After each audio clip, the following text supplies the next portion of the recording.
Un jour, un âne tomba dans un trou. Son propriétaire va tout faire pour le faire sortir de ce trou. Mais malgré tous ses efforts, il était incapable de le faire sortir. Alors il se résigna. Il se dit, avec l'aide de ses amis, vaut mieux l'enterrer plutôt que de le laisser mourir tranquillement. Et là, ils sont venus, ils ont pris des pelles et ils ont commencé à envoyer de la terre sur l'âne qui était dans le trou. Mais là, il se passa quelque chose de totalement inattendu. L'âne qui reçut de la terre sur son dos se secoua et grimpa sur la terre qu'on lui avait envoyée. Et chaque fois qu'on lui envoyait de la terre, il se secoua et grimpa sur la terre. En fait, ce qui se passa, c'est que la terre qui était censée l'enterrer va devenir le tremplin. Ça va devenir ce qui va l'aider à sortir de ce trou. Je peux te dire une chose, le monde ne sera pas toujours tendre avec toi. Il y a des gens bien intentionnés, il y a aussi malheureusement des gens mal intentionnés.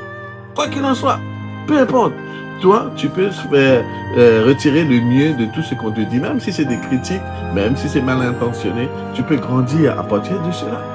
Je peux te dire une chose, Jésus, l'homme le plus merveilleux, le plus parfait qui ait jamais existé sur cette terre, il était toujours critiqué.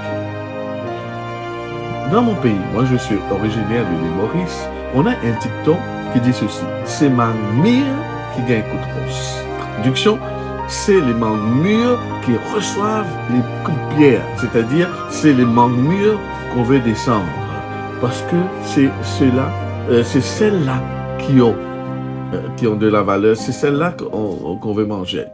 Donc, ne sois pas étonné si des fois tu es attaqué. En fait, ça veut dire tout simplement que tu es une personne de valeur et que ce que tu accomplis aussi est quelque chose de valeur, a de la valeur. Dans Galates chapitre 6, le verset 9, il est dit « Ne nous lassons pas de faire du bien, car nous moissonnerons au temps convenable si nous ne nous relâchons pas. » Des fois, on a l'impression que quand on fait les choses bien, les gens ne remarquent pas et les gens se souviennent surtout de nos erreurs.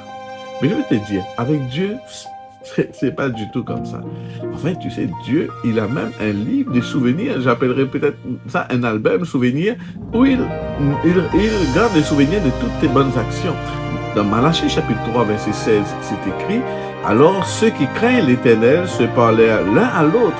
L'Éternel fut attentif et il écouta, et un livre de souvenirs fut écrit devant lui pour ceux qui craignent l'Éternel et qui honorent son nom. » Alors, mes amis, ne vous lassez pas de faire le bien. Dieu voit ce que vous faites.